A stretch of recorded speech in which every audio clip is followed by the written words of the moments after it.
Good morning. Welcome to the Church360 Unite Users, Groups, and Communication webinar. I'll be your host today. My name is Jordan Bogart. I am a software support technician here with Concordia Technology Solutions. I've been here with Concordia for coming up on 10 years and here in June, so it's coming up here pretty quick. And really just appreciated the opportunity I've had to serve our churches across the country, help spread the gospel. It is really a true blessing. I do want to note that for today's session, all phones and microphones have been muted on your guys' end. So if you need to ask any questions, you should have a questions window where you can ask those questions. Feel free to submit those as we go through today's session. Just as questions come to mind, go ahead and submit those, and then either I'll answer those questions for you, or joining me today is my manager, Rod Kyles, and he's been here at Concordia even longer than I have, and he's been here for a while, very sharp, and he'll be able to help you answer your questions here as well. So we're both happy to help you guys out today. All right, well, let's go ahead and get into what we're going to be discussing today. And so just kind of running down our class agenda. Right now we're in the middle of our overview. This is where, of course, I'm going to just kind of break down what we're going to be talking about today. And then we're going to get into our discussion of talking about all the different topics we have kind of on the docket for today. And we're going to get into those in just a second. After that, we're going to have our quiz. And this is just mainly to see, hey, are you guys retaining what I said? Don't worry, you're not being graded. If anything, I'm being graded. So, just don't worry about that. Just do the best you can on that. And again, we'll just do kind of using it as a quick review. And then finally, at the end, we'll have a Q&A session. And this is just if you were holding your questions till the end, I'm going to give you a little bit of time to go ahead and ask those questions at the end. But again, don't hold back. Ask those questions as they come up. All right, well, let's go ahead and break down what we're going to be talking about here today. So we're going to kick things off with talking about users. And this is setting up users and logins for Church360 Unite. After that, we're going to hop into mailing lists. This is a way you can send out emails to different groups of people in Church360 Unite. After that, we'll talk about text messaging. We're going to talk about how to set up and use text messaging within Church360 Unite. And then after that, we're going to talk about calendars, setting up different, actually, hold on. I have this out of order here. I apologize. I have this a little bit out of order. I do apologize about that. So calendars, events we are going to talk about. Before we get to that, we're going to talk about groups. So we're going to talk about setting up groups, using groups, and then we're going to circle back around to setting up calendars and events. So I'll get that. I got that just a little bit out of order. I do apologize about that. But that's going to be what we're going to be talking about today. So moving on for that, let's go ahead and let's get started on this. Now I'm going to go ahead and I'm going to turn off my camera here today so we can focus in on the content on this screen here. Let me pull up my Church360 Unite page here, and let's get into it. Okay, so I am back here at my Church360 Unite page we used for yesterday's training. And we're going to go ahead and kick things off here by talking about users. I'm going to click on users here, and this is going to bring up our users page. Now, the Church360 Unite website I have here, I also have a corresponding Church360 members page. So the people that we're seeing here are all people that I have in my Church360 members account. You can see that up here on the top right, it mentions that. Now, if you're a Shepherd Staff user and you've synced in your data from Shepherd Staff, instead it'll let you know here that these are the people that you brought in from Shepherd Staff. So you'll be kind of in one of those two situations, or again, if you're not using either one, if you're just using Church360 Unite as a standalone product, it won't say anything up here. It'll just be, hey, the people that you put in here. Now, up here at the top left, if you're searching for somebody in particular, a couple different ways you can search for them. You can put in somebody's last name. Okay, so put in my name there, first or last name, it'll pull me up. You could put in an email address, search for me, or you can put in the role that I'm assigned here. So let's say administrator, and there we go. So we see, a couple different ways we can search for people. Now, the next thing so we can see all that here, and then what are we actually looking at here on the user screen? Well, the user screen, first off, it is going to show us the names of all of our people. This is not necessarily everybody who has a login, but just people who are in our database, essentially. We haven't necessarily invited them. We have the potential to be able to invite them to be users, but we just haven't done that quite yet necessarily on all these. Next, we see email addresses. And these are the email addresses that if we were to invite people, this is the email addresses the invitations would be going to. This is also when we send out emails from Church360 Unite, this is the email address that those emails will end up going to. Now, I do want to point something out here. The email addresses, while a person that still hasn't set up their login or been invited, over on the Church360 members side of things, you have Church360 members, or over in Shepherd Staff, if you're in Shepherd Staff, you can update their email, and then that'll update over here. If you have members or if you have Shepherd Staff, then it will. If you have Shepherd Staff, then it will go ahead and you'd sync it and it would bring in that in. Now, if you don't have Shepherd Staff, again, at that point, you would go ahead and just, if they haven't been invited yet, you would actually probably just go ahead and go in here and you would just probably delete that user to re-add them with the email address that you want. But if they've been invited here, you can't, at that point, changing their email address in members or Shepherd Staff won't change what's here. They actually need to be changed on their user profile, which we'll talk about here in just a little bit. But I want to make that point here now because sometimes there's a little bit of confusion about that. I hear from people sometimes as, well, I changed their personal email on Church360 members. Why didn't it change over here? Well, they already have a login over here.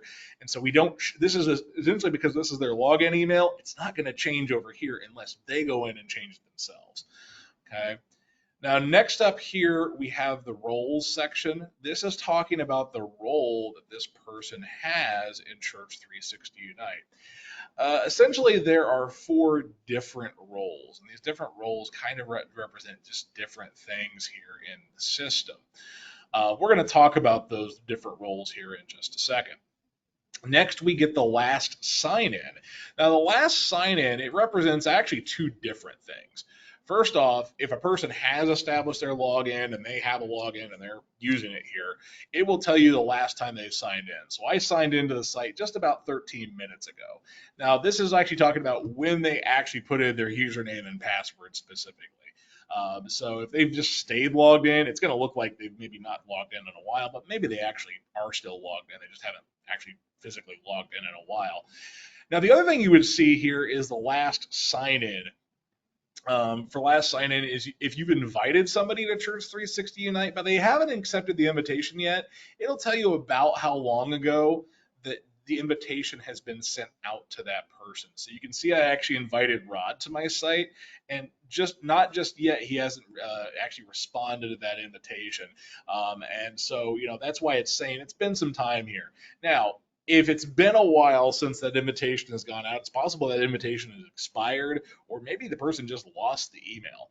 Well, there's actually a little button here you can click. It looks like a little circular arrow. And if you click on this, this will send out a new email to that person so they can get another invitation for them to set up their login. Okay, so kind of 2 possibilities we'd see there. Then finally, we have the listed section. Now, this is talking about the church directory portion of Church360 Unite. If you see a gray X next to somebody's name, that means that person is not listed in the online directory portion. And if you see a green check mark here, this means the person is listed. Now, by default, again, if we have Church360 members or Shepherd Staff, our members by default are going to be listed and our non-members by default are going to be unlisted. Now, of course, that can be changed. You can change if somebody's listed or unlisted. In fact, a person can even change that for themselves. We'll talk about how that works just a little bit later. But the default is members are listed, non-members are unlisted. Now, if I want to give somebody a login, what I need to do is, first off, I need to pick somebody who does have an email address listed here. If they don't have an email address listed here, then there needs to be one on their record before I can invite them. So, and again, with Church360 members, that means adding a personal email address. Same thing over in Shepherd Staff. It means adding a personal email address and making sure that appears over here. But let's say I wanted to invite Sally Baxter. So I would check the box next to her name, and I can actually invite multiple people at once if I want to. I just check the box of each person that I want to invite. And then I would come down here to the bottom and click on change role. And then it's going to ask me, well, what role do I want to assign Sally or all the people I've selected? And you can see there's 5 options here. None, which is what Sally has right now. She doesn't have a login at Church360 Unite. So if somebody has a login at some point and you decide later, well, we need to go ahead and take their login away from them, we can come over here and say change role and set them to none. The next option we have here is user. This is a standard user of Church360 Unite. Now, this person doesn't have permission to make any sort of changes to Church360 Unite. They can't go in and edit pages or change anything about the themes or anything like that. But they can get access to members-only sections of the website. They can be invited to events. They can be part of groups. So, that's probably what most of your people in your congregation are going to be, is just your standard users. Now, the next step up from that is a publisher. Publishers have all the same rights that users do, plus they can go in and they can edit pages then. So they can actually add content to pages. So this is kind of the first step up where you have somebody working on your website.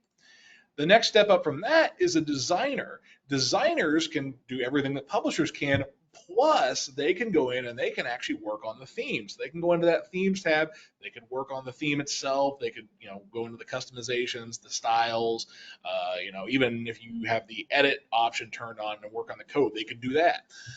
So that's the next step up as designer. Then the top level is administrator. This person has full access to the system. They can get into the actual settings menu. They can invite new users. They can manage users. So this is the full access to the system. This is what I'm logged in as right now, as I'm an administrator. Now, with all these roles except administrators, you can have as many as you want. There's no limit on the number of users, publishers, and designers your site can have. Now, administrators, there are some limits on depending on your level of subscription. So if you have the standard plan for Church360 Unite, you're going to get 2 administrators. If you're on the advanced plan, you can have up to 6. And if you're on the premium plan, you can have as many administrators as you'd like. But there is a limited number of administrators, again, just depending on your plan. So just bear that in mind. Okay, so you would go ahead and pick the role that you want to assign to Sally, and then you would click update, and then the system will go ahead and send an email out to Sally with an invitation for her to set up her login. So that's how we can invite somebody to Church360 Unite. Now there's a few other buttons down here too. There's options to list or unlist somebody, and that refers to the directory portion in this listed option here. So being able to kind of turn that on or off. There's also invite to receive text. Now we're going to talk about texting here in just a little bit, so I'm going to save this for just a few minutes and we'll come back to that here shortly. And then finally, there's the option to delete. Now I will say this, if you have Church360 members, I wouldn't recommend deleting people from here. You probably really want to handle that over on the Church360 members side, because basically deleting someone here, really what this does is it sends them over to the archive in Church360 members. In Shepherd staff, if you want to pull somebody off the site, you can delete them from here. And then basically in Shepherd staff, there's a setting you can update to tell the system, hey, don't send this person up to Church360 Unite. And then if you're a standalone user for Church360 Unite, yeah, you can delete people if you no longer want them on the site at all. Now for our standalone users here as well, there is also the option to add people. I would not use this if I have Church360 members or Shepherd staff. I would add the people in those respective programs and then bring them in that way. But if you are a standalone user, this add people is for you. And for that, you're going to come in here and put in the person's first name, last name, and email address.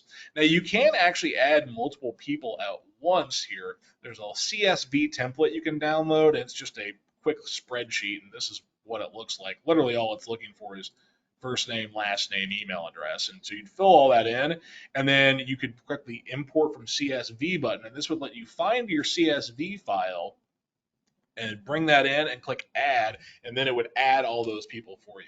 But again, you're only really going to be using this add people feature if you don't have Church360 members or Shepherd staff.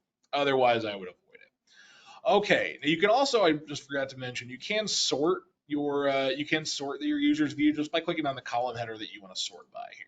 That'll let you sort the view accordingly. Okay, well, that's our user screen. Let's go ahead and move on next to talk about mailing lists. Now, mailing lists is a way you can go in and you can set up a list of people or groups to send out mass emails to. Now, the first group we have in here by default is everyone. This is going to encompass all users. And for this, when we say all users, that means they have to at least have been invited to Church 360 Unite before they'd be included in that. So this is just everybody who's at least been invited. So right now, that would just be Ron and I on my site. Okay. But if I want to add a new list, okay, what I would do is I'd come up here to the top and I would name that list. So let's go ahead and say, we'll just call this list our ushers list. Okay, I click create mailing list, and that's going to create the list, but you can see there's nobody on the list right now. So if I want to say who's on this list, I would click on this, and then now I can pick, again, anybody who's at least been invited to Church 360 Unite. So I'll just leave that at me for right now. Okay, and if I click save, that's going to go ahead and create this ushers list. Now, we haven't talked about groups yet, but once you create groups, you can actually add whole groups to this. So maybe you have a mailing list called service team, and that's going to include your ushers, your greeters, your choir, and your AV team. Okay, and you have different groups for those in Church 360 Unite. You could include each of those groups, and then you could send out a mailing list email saying, hey, to our service team for this Sunday, here's what we need from you guys, and you can email them out. Now, once you've gone ahead and you set up your mailing list, if you want to send an email to these mailing lists, what you would do is you check off the box next to each mailing list you want to send to, and then you would click the email button down here. Now, what's going to happen then is it's going to open up whatever email service you use on your computer. In my case, I use Microsoft Outlook. So this is going to bring up Microsoft Outlook, and in the to line, you can see it says ushers, and then there's this big long string of numbers and letters here, and then my subdomain.ccchurch at relay.360unite.com. So let me explain what's going on here. When you send out a email here from the email relay in Church 360 Unite, you're not actually sending it directly to the people that you have selected in the group. You're actually sending it through what's called an email relay. And the reason for this is, I don't know if you've ever tried to send an email to like 50 different email addresses at once. You put those all in the to line. Most email services out there are going to say, well, you can't send to that many people at once. This looks like you're trying to send out spam. We're just going to reject your message outright. This gets around that problem because what's happening is you are only sending out one email to this email address.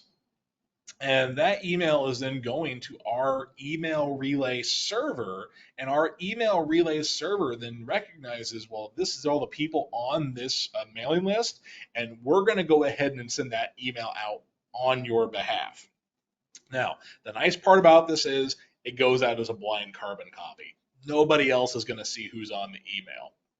If somebody were to click reply, it will actually go out to the email that you originally sent it out from. So the reply can still get back to you.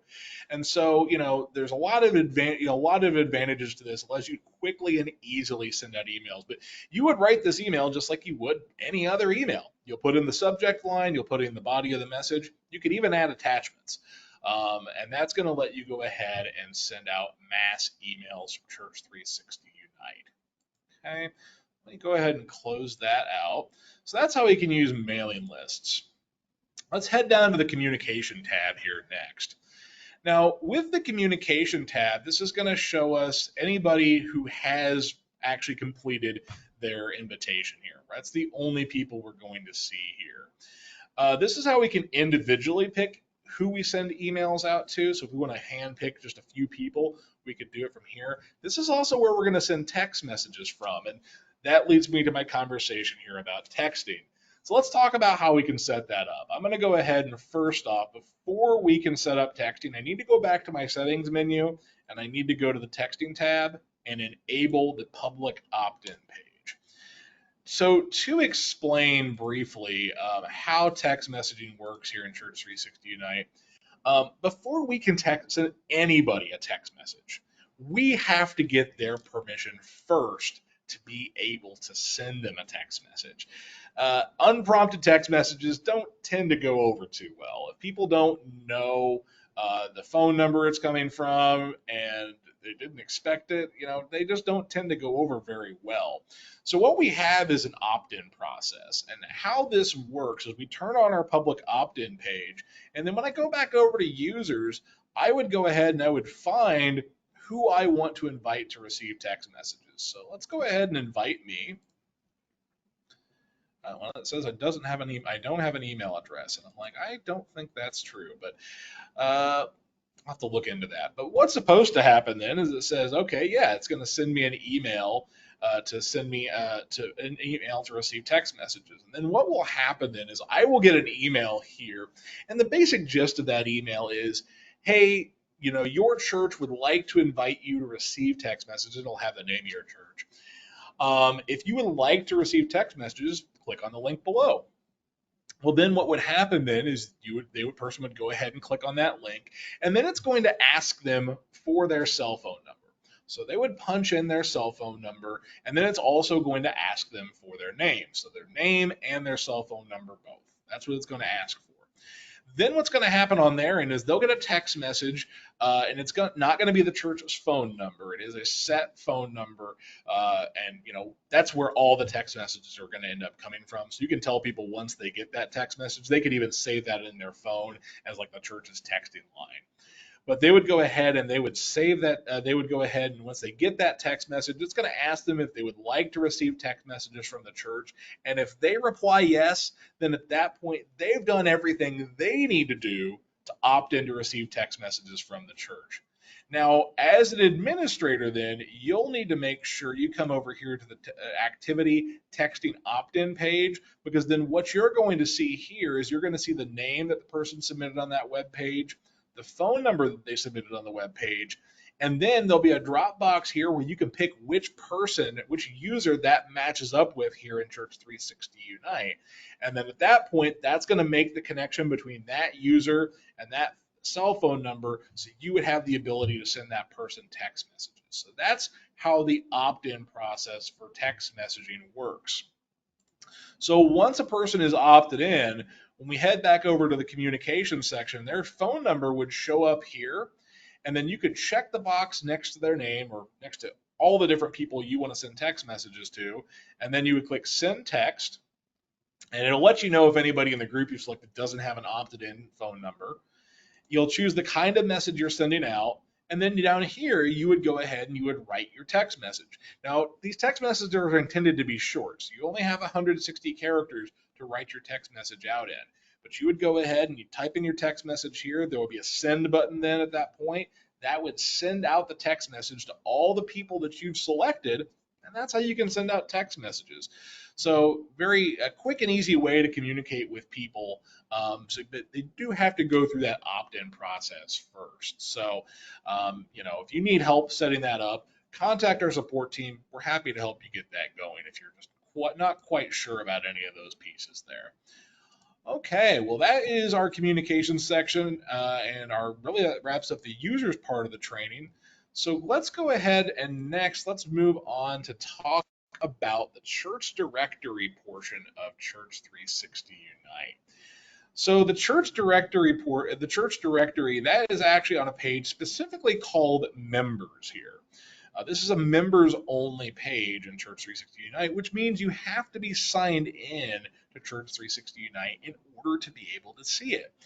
So with that in mind here, you have to invite people, and you can't change this from being a members only page. It's our way of protecting your people's data, because this means a person has to be signed into the site to be able to see like contact information for those different people. So it's our way of protecting the data this way.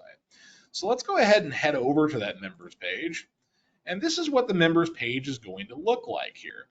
Now, specifically, you get the most benefit out of this if you also have our Church 360 members or Shepherd staff product. If you are using this as a standalone, unfortunately, it won't group people into households. It's just going to show each person individually here instead. Unfortunately, there's no way to group people in the system unless you have Church 360 members or Shepherd staff. So just bear that in mind if you are a standalone user. But with this member screen, what you're going to see is in alphabetical order, you would see all of your families here. You're going to see the family name, each member of the family, their household address, their household phone number, and then any household email addresses. Now, if I click on a family here, this will open up the household record, and then I can see, well, here's the name of each of the people. Here's all their contact information individually. And if I wanted to know more about any one of those people, I would just click on their name, and that's going to take me into their profile here. Now, speaking of profiles here, I do want to take a quick step back. And I mentioned earlier that on that user screen, the email address that's listed there, that's their login email address. That's also where they would receive emails. If a person would want to change that for themselves, what they want to do is after they're logged in, they would go to the settings menu here. And this is where they could change their email address. They would go ahead, change the email address to the new email address they want to use. And they would need to also go ahead and put in their current password to confirm that they're making this change here. No, Church 360 Unite does not have any connection with the Church Track software. I do apologize for that. But no, we do not have any connection to that. But we would go ahead here and so you change the email address, you put in your current password and say update credentials, and that would update the email address that's being used. A person can also change their password from here or set a username for themselves if they would like to sign in using a username instead of an email address. This is also where a person can decide for themselves what kind of emails they want to get from Church 360 Unite as far as like notifications go here as well. But anyway, back to the directory here. So at the directory, this is where you can see the people's information. Now, a person can also update their own information for their own household and their own individual record here as well. If they click on the little person icon up here at the top left, and then we see what says Welcome Jordan, it would say Welcome your name, or if you're signed in. I would click on that, and then in just a moment here, it should go ahead and bring up my profile. I say that, and it's being a little difficult here today. I do apologize for that. There we go. All right, so just took a moment. And that's going to take me into my profile. And if I want to edit my own profile, I would click Edit My Profile. And any user can do this for their own profile. Technically, an administrator can do this for anyone's profile. But again, if you're just you're not an administrator, then you can only edit your own information. But you could come in here and then you could edit your own information. So I can update my name, I can add email addresses for myself, phone numbers. I can even determine for myself if I want to be seen in the membership directory or not. And I can check or uncheck that box to determine that. So if I want to be in the directory, I would make sure that box is checked and click update profile. Again, any person who's a user can do this for themselves. They can determine if they want to be in the directory or not. Now, also when you update this information, again, if you have that Church 360 members or Shepherd staff software, the changes here will flow back over to the other software. So this can actually be helpful in helping people update their own data so your information is correct in your membership management software. Now, if I want to update my household information, bear in mind this is my personal information. If I click on this here and click on my household and then say edit household, I could update my household information here too.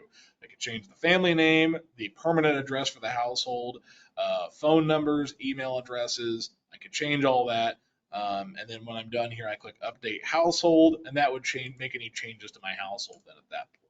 So that's how we can manage our church directory.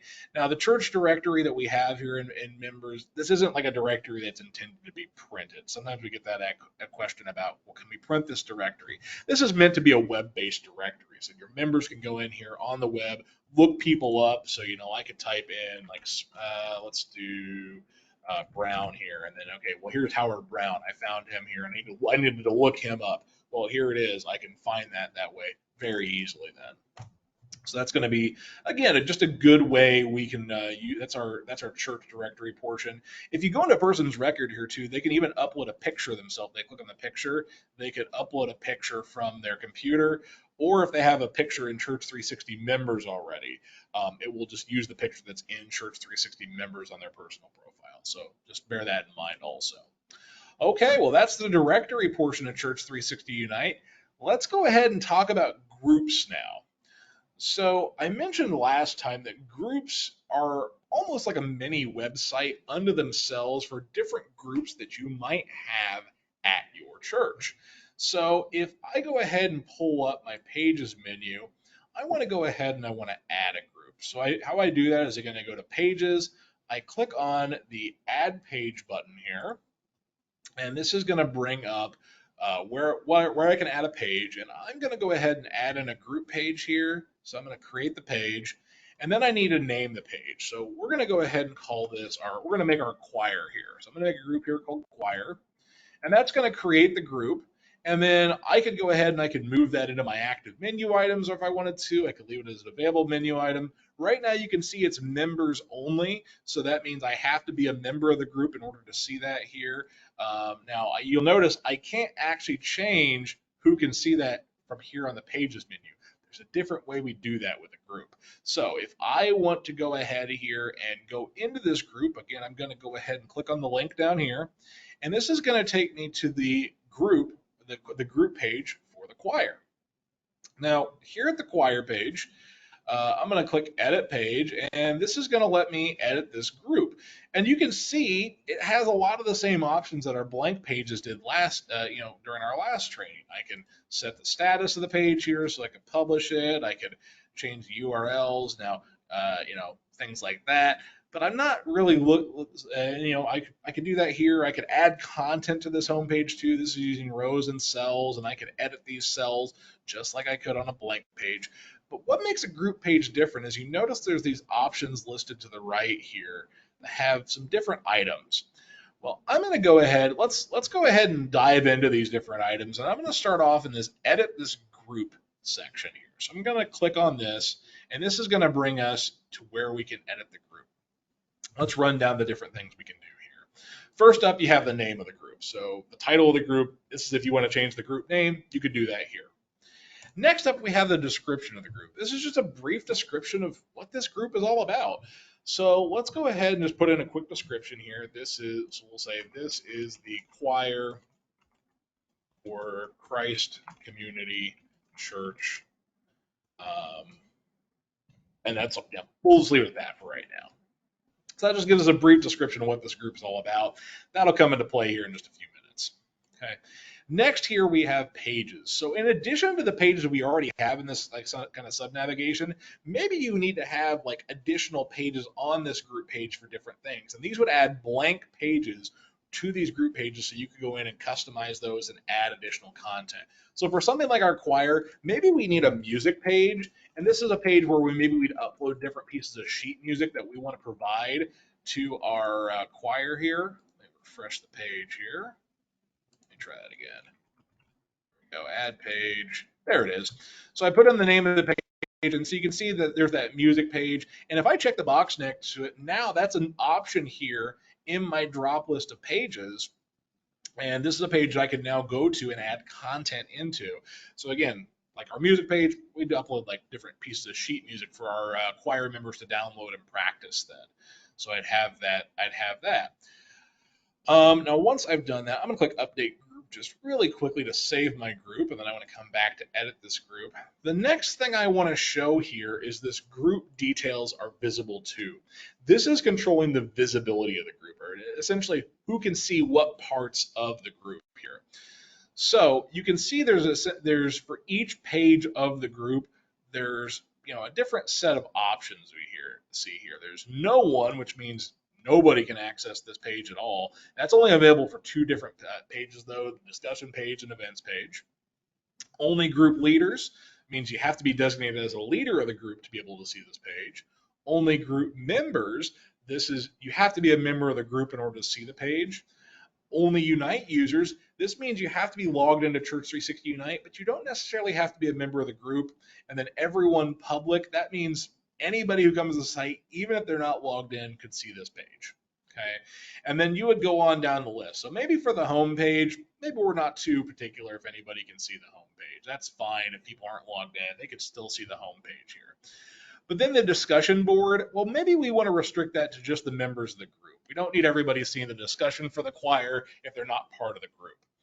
Then the events page. I want to make special mention of this because the events on the group page, those can actually show up in your main site calendar too, if the calendar is set up for everyone public or only Unite users. If it's set to group members and up, you would only see the events from this page on the events page of this group. You wouldn't see them anywhere else. In this case, though, I'm okay with saying that only Unite users could see the events here. We're going to hide it from the public, but we're going to say that only if you're signed into Church360 Unite, you can still see this, even if you're not part of the group. For the music page, let's say we want to restrict that to only group members. And then the members page would just show us who the members of the choir are. Again, let's restrict that to just our Unite users here. Finally, then down here at the bottom, we have the option to say, well, who can join this group? Now, right now it's set to anyone who's logged into the site could join the choir. That means anybody who's logged in as a user could come to this page. There would be a button for them to say, hey, yeah, I want to be a member of the group, and it would add them onto the choir. Well, maybe we want to be more specific than that. So let's say only people that I have invited could be part of the group. So that means your group leaders would have to invite users to this group before they could be a part of it. And to save that, I'm going to click Update Group. You'll notice there's also a Delete Group button here. That does exactly what it sounds like. It deletes the entire group. So you want to be careful with that button. I'm just going to click on Update Group. And then at that point, that is going to go ahead and save the changes that I have made here. So that just saved it. And let's just refresh the page here. There we go. And that's how we can edit settings for the group. Next here, let's go ahead and let's take a look at the members page here for Church360, for our group here. So I'm going to click on members, and this is going to be the page where we can manage the members of our group here. Now, right now, I'm the only member of the group because I'm the one who created the group, and I'm designated as group leader. Now, I'm not a good singer. You don't want to hear me in the choir, so I don't necessarily have to stay a member of the group once we get some other people in here. So I could, once I'm set up here and we have other group leaders set up, they could come in and delete me later. But for right now here, let's say I wanted to add some new people into the group. So what I can do here is down in the Add Member section, I can choose anybody who I have at least invited to Church360 Unite. Again, they don't have to have completed their invitation yet, but they have to at least been invited to Church360 Unite. So I'm going to go ahead and pick Rod here. And then you'll notice there's two options. There's Add Member and Invite Member. Add Member just adds them to the group. It doesn't ask them about it. They're just a part of the group now. Invite Member works a little bit differently though, because it's going to send them an email asking them if they would like to be a member of the group, and then they can accept or deny that invitation. For the purpose of demonstration today, sorry, Rod, you're just going to be in the choir now. So I'm going to go ahead and add you in here, and Rod is now added to the group. So then at that point, I've added Rod to the group here. He's in the choir, and you can see, and group leaders would have access to this, they could go in and they could email people from the group. They would check off the people they want to email. You could say email selected, or if the group leader wants to just email everybody in the group, they could do email all, and that would go ahead and let them email everybody.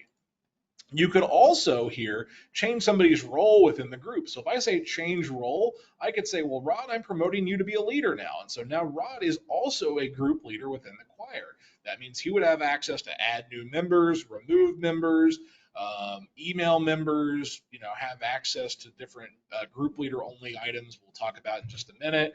But that would let him, be a part of, kind of be a group leader. If I say, well, he doesn't need to be a group leader anymore, I could say change role and say demote to member, and he's back down to being a standard member. If I want to take somebody out of the group entirely, though, I click this little minus sign here and then delete, and that would go ahead and remove him from the group.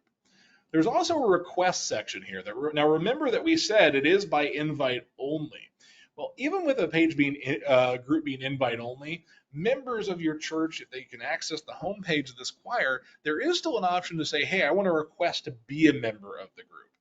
If that happens, then your group leaders will be able to come in here and see, okay, well, here's the request we have out there for people to join the group, and then they could accept or deny those requests to join the group. Then. So that's another way we can work with our members here. Okay. Now the next thing I want to look at here is the discussion page. Okay, the discussion page. This is where we can kind of have conversations in the groups. This kind of lets us set up discussion threads for different things that are going on. Now, you would come in here and you would write your discussion post. So we'll say choir practice is canceled for tomorrow, April 26th. Okay. So I could put that in. I could put that in here. I could post it, and after a moment, whoops. Well, help if I would say what type it is. I'm going to say it's a discussion post. Let's see if it might have a problem with me doing it that way, but we'll see. But you would say what kind of post it is. So a discussion, prayer request, or announcement. Now, your standard members of the group, they would be able to only do discussion and prayer requests. Your group leaders would be able to designate things as announcements. Now, the reason why these types are important is it helps determine what kind of notifications go out for that. But you'll see when I add a post here, if I'm the one who created the post, I have the option to edit my own post. I could delete the post, or anybody can reply to a post. And then it works again like a message thread here. Now, again, I mentioned here the type of comment you're making is important because of notifications. That comes down to our membership settings here. And so when I come to my membership settings, any member of the group can come in here and set this for themselves, but they can decide how they want to be notified about posts in the discussion section here. So I could say, well, I want to get an email anytime a member of my group makes a comment. So anytime anybody makes a comment in the discussion board, send me an email about it. I could also say, well, send me an email only when a leader makes an announcement. That's why that announcement tag is important then, because it's going to say, well, this is an announcement. I want to make sure people hear about this. Finally, the last option says, hey, don't send me any email notifications to the group. I don't want any emails at all. Okay, that's fine. They can say that then. And when you're done here, you'd say update group membership, and that will update that person's login with their choice. It won't affect anybody else. Also, a person can decide for themselves here if they'd like to leave a group. They have the ability to do that. Okay, so that's how that would work there. Now, the last thing I want to show here is the events page, but I'm not going to dive in too deep on the events page for a group because one of the next things we're going to talk about is calendars and events and kind of how to add events. And really, adding events to a group page works the same as it does on the main calendar. The only difference is that you can only select to add things to the choir calendar here when you're in the choir group. You can't pick another calendar here from here. So we will talk about how to add events, but just bear in mind if you're adding events from here, you can only add events for the choir, not for other calendars here. Now there is one more thing I want to show you, kind of tangentially related to groups. There was one button there's one button we were editing pages yesterday that I kind of briefly mentioned, but I said it really affects groups, and we'll talk about it next time. Well, let me show you one way that some churches decide to kind of organize their groups. So I'm going to create another new page here and click Add Page, and let's go ahead and say this is going to be a blank page. And let's go ahead and just create a page called Service Groups. Okay, so I'm going to add that in here. I'm going to put that in my navigation. So let's go ahead and say, yeah, let's put that in our ministries here then. I'm going to save that. And after I save it here, let's go to that page. So I'm here at my service groups page, and what I could do is, this is a way I can kind of choose to show links to my different groups. I'm going to edit this cell, and I'm going to use the group link button. Now this group link button, what it does for us is it's a special way to put in links to group pages. So I can pick my group that I want to link to, and then I'm going to choose the size of the link. Now, that does, of course, affect the actual physical size of the link. So here's what the small link would look like. Pretty simple. But if I edit this, let's go ahead and choose the medium link. Now, of course, that is going to increase the size, but now here, whoops, did I not, I didn't save the group description. Well, that makes that a little bit less interesting. Let me go ahead and just go back really quick and fix that. Sorry about that, guys. There we go.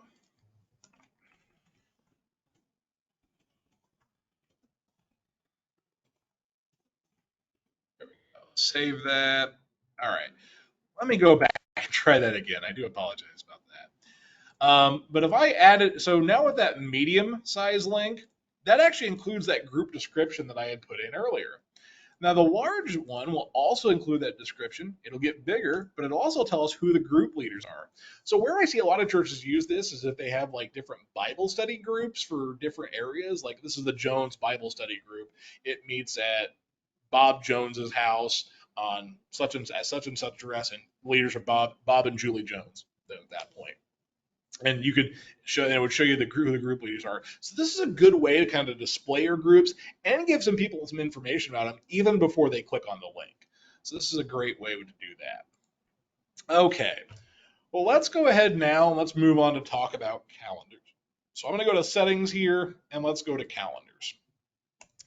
So this is going to take us to our calendar page, and this is going to show us some different types of calendars that we have. Now, when we talk about calendars here in Church360 Unite, really think about calendars as just a way to group certain types of events together. We have some calendars already created. Any of these calendars that have a lock by them are required by Church360 Unite. I can't actually get rid of these, and a lot of this information for some of these is actually coming from Church360 members specifically. So you'll only be able to really benefit from these if you have Church360 members.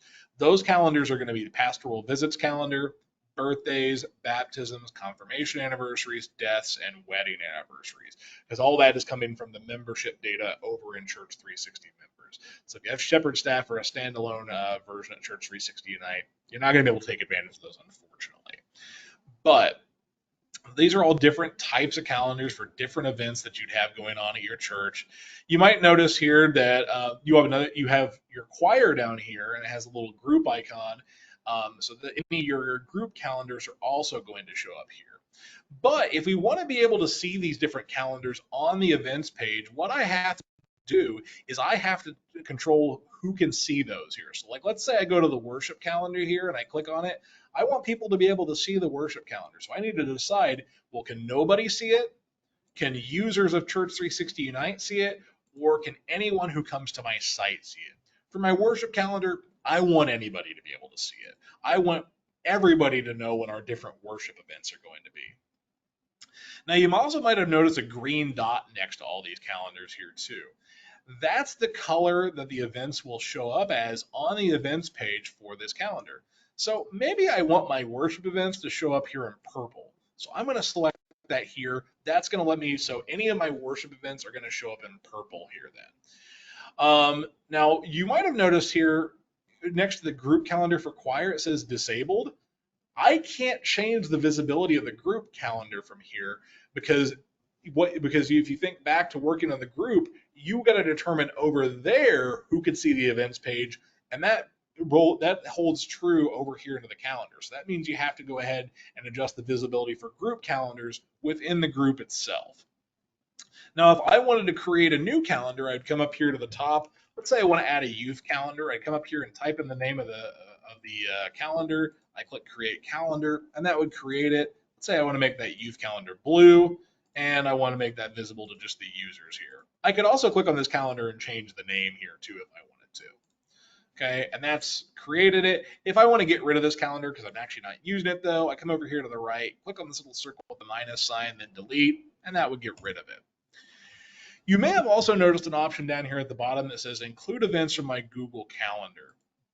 Now, if your church uses Google Calendars, you can actually incorporate the events you already have in Google Calendars onto your site, onto your Church360 Unite website.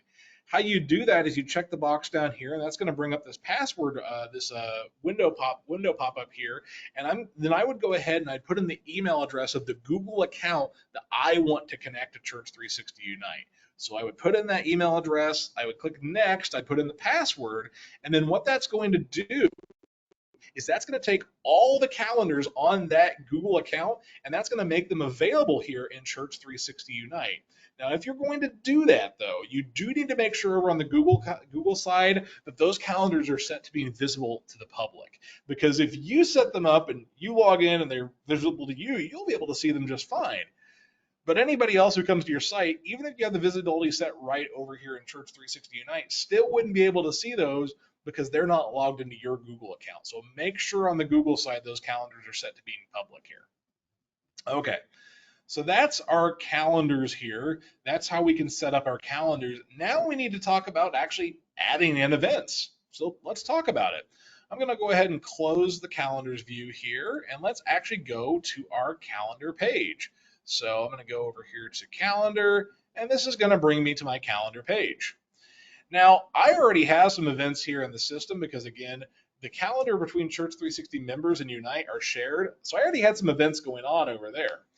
But let's say I want to go ahead and add, I want to choose what events I'm working with here. So I could go over here. Actually, let me go ahead and just show a couple other types of calendars here really quickly. Let's show our birthdays calendar and our wedding anniversaries calendar. Okay, so when I get to this screen here, I'm seeing all the events that are going on for April. Now I could go back to previous months, I could go forward to future months. I click on today's date to go back to today's date. I can also look at things in a weekly view here too. So I can see everything that's going on for a particular week. And again, I can go back, I can go forward, I can see what I want here. But let's say, hey, I'm really not interested in seeing this birthday and wedding anniversary information. Any user who comes to this page, they can click on calendars and they can see all the calendars that are visible to them, and they can check or uncheck whichever calendars that they want to see. So if I'm really only interested in seeing the worship calendar, I could uncheck all these other calendars and the events from those calendars would go away. Now, if I want to add in a new event, there's kind of two ways I could go about that. I could either click on the new event button up here, or I can click on the first day that I want to add this event to. So let's say, maybe we started up a Wednesday evening service here that we started here back at the start of April. So if I want to add that in, I'm actually going to go ahead and click on Wednesday the 3rd. I can also do this again by clicking the new event button, but let's go ahead and click on Wednesday the 3rd. And this is going to take me to my new event window where I can go ahead and I can start adding the information for that event. So up here at the top, I'm going to put in the title, this is what the event is going to be called. So let's call this Wednesday evening worship. Okay. Now, the next thing I need to do is I need to say what calendar this event is on. Every event, at the bare minimum, has to belong to at least one calendar. I'm going to put this on the worship calendar, but if it was part of multiple calendars, that just means it would show up when you had either one of those calendars selected then. But again, at the bare minimum, every calendar has to belong to at least every event has to belong to at least one calendar. Got that backwards. Next, we're going to put in information about the time and place this event is happening at. So let's say we're going to say this is in the sanctuary. And then we're going to say, okay, when is this event happening? Well, this event is for April 3rd. And let's say this April 3rd event, let's say it starts at 6:30 p.m. That's where we're having our Wednesday evening worship is at 6:30. Now, if this was an event that didn't have a set starting and ending time, we could say that this is an all-day event. And by doing that, again, the time just goes away. We wouldn't have necessarily any event, any time on that listed here. Okay, I'm going to uncheck that. Now, the other one you might be using a little bit more is saying, well, this event repeats. And this is going to let us set up this event on a repeating schedule here. So let's say this Wednesday evening service, maybe we don't do it every week. Maybe we do it every other week. We could say Mr. Prince every other week. Or maybe we're a little more specific than that. Maybe we say we only do this event every first and third Wednesday of the month here. So I can choose how I want this event to repeat, and it can repeat on a weekly, monthly, or yearly basis I could say every other, single, other, third, fourth, fifth, sixth month.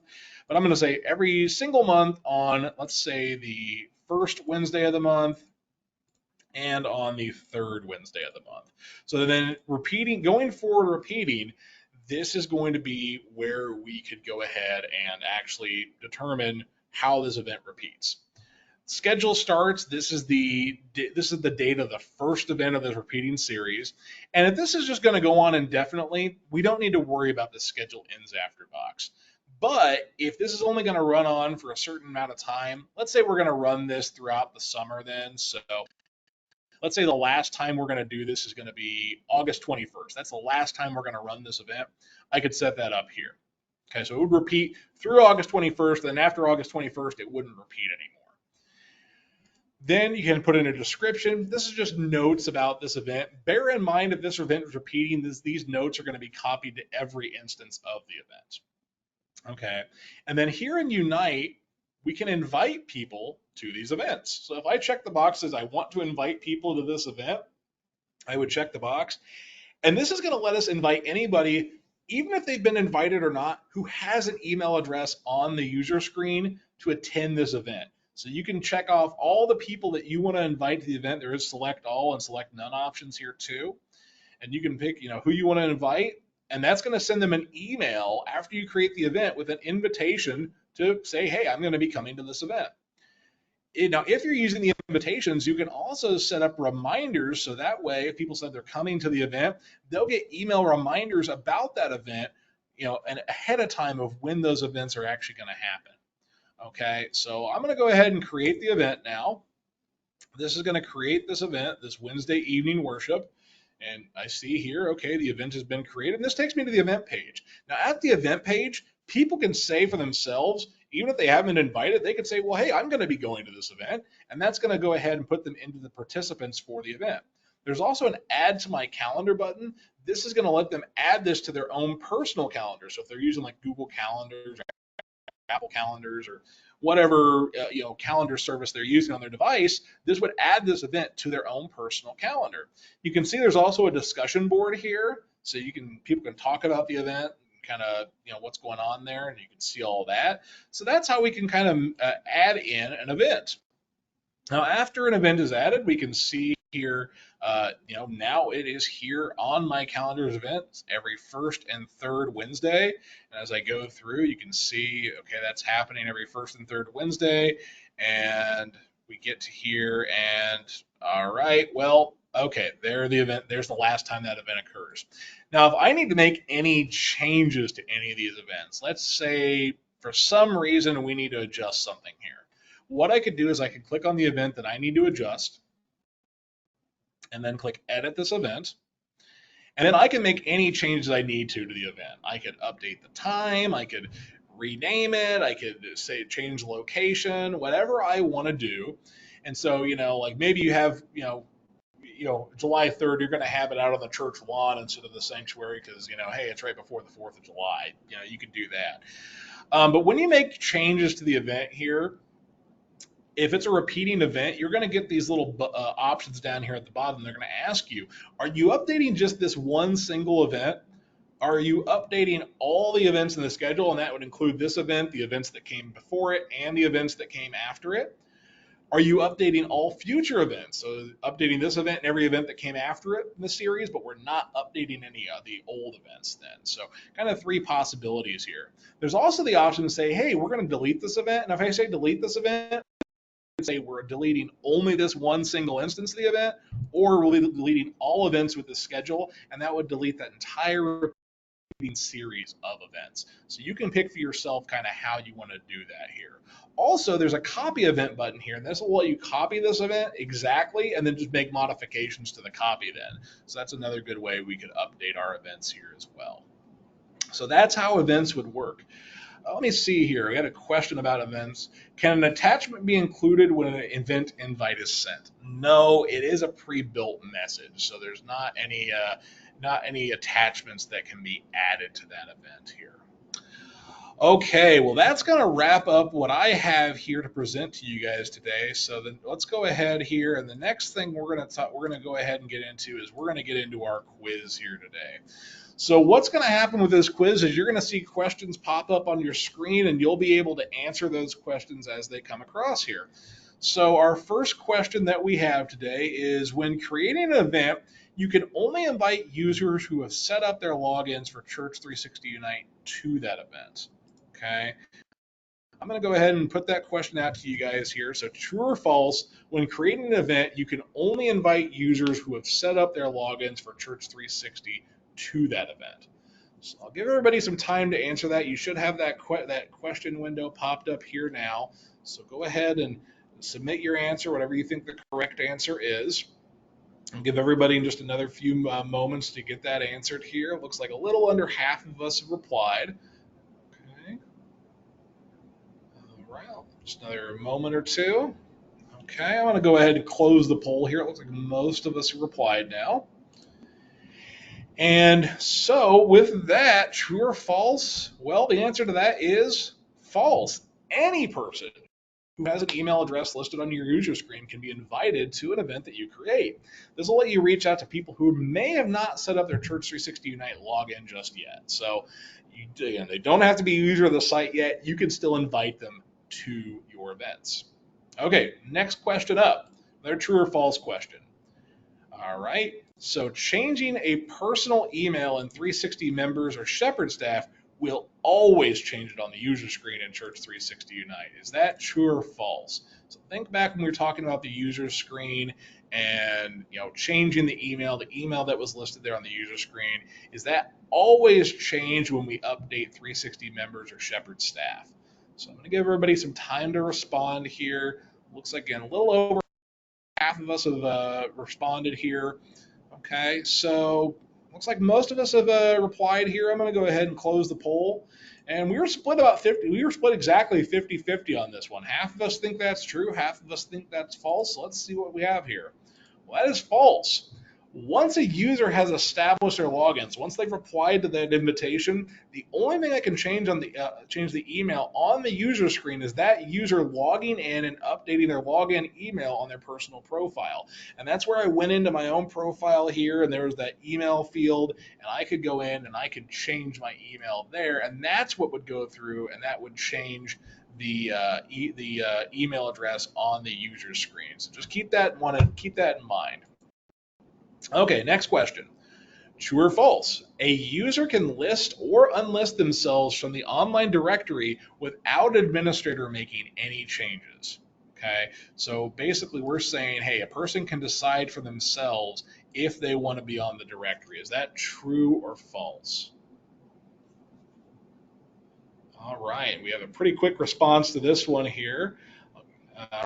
All right, and I'll close that one out, and let's go ahead and end that poll. And the answer to that one is, yeah, true. Once a person has a login to Church360 Unite, they can go into their own profile and list or unlist themselves from the member directory. Just as simple as that. So people can, once they have logins, people can manage that for themselves. They don't need you as an administrator to go in and update that for them. Okay, next up, true or false? When sending out mass emails from Church360 Unite, the person who receives the email will only see that it came to them. So, we're saying here that they can't see who else this email was sent out to. Is that true or false? Okay, so let's see what we think on that. Again, pretty quick response from most people here.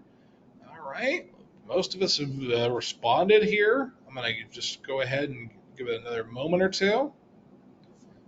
All right. Well, let's go ahead and close out the poll then. Looks like actually everyone's responded now. And you all said true. Well, you're right. That is true. Mass emails sent from Church360 Unite use a blind carbon copy, which means only the recipients of the email will only see that the message came to them and not any other email addresses. Again, good for privacy. You're not seeing who else is on the email then. All right, last question up here, and that is going to be, each page's visibility within a group can be adjusted so that either everyone, users, group members, or group leaders can see the page. So when we're talking about groups, we're saying who can see these different pages. And we're saying that either everyone, users, group members, or group leaders can see the pages. You can determine who gets to see those different pages here. So we got about half of us who respond, a little over half now. Okay, everyone, we have pretty much everyone has voted here at this point what they think the correct answer is. I'm going to go ahead and close out the poll then. And the answer to that one, again, you guys are unanimous. You said that's true, and you're right. That is true. Every page within a group can have its visibility adjusted to control who can see a page. You can make a page visible to anyone who would visit your site, all the way up to even being able to make it so no one can see particular pages. So you have full control over who can see what within a group. All right, well, that's going to wrap up the quiz. And, we're here at the end of our session today, but do you guys have any questions on anything we discussed today? We covered a wide range of topics, so there might be different things you have questions on. If you do have questions, go ahead and submit those in the questions window, and I will be happy to get those questions answered for you. I am going to go ahead and just go to the next screen. It's going to be kind of closing up the session, but if you're still writing your question, no worries. Go ahead and just keep writing. We will get that answered for you. But again, I do want to just thank everybody for attending today's Church 360 Unite webinar. We really hope you enjoyed today's session, that you learned something new, something you can utilize on your Church 360 Unite website. If you have any questions, feel free to reach out to our support team. We are happy to help you guys out, and we want to help you build the church website that works best for your church. So just reach out to us if you have any questions. Okay. That's gonna wrap up today's session. So if you don't have any additional questions, feel free to go ahead and drop off the session here. And otherwise, keep your question. I'll keep it open for another moment or two. And let's see here. And okay, some thank yous coming in. I do appreciate that. And all right, well, looks like I'm not seeing any other questions come in, so I'm going to go ahead and end today's session. Thank you all again for attending, and you guys have a great day.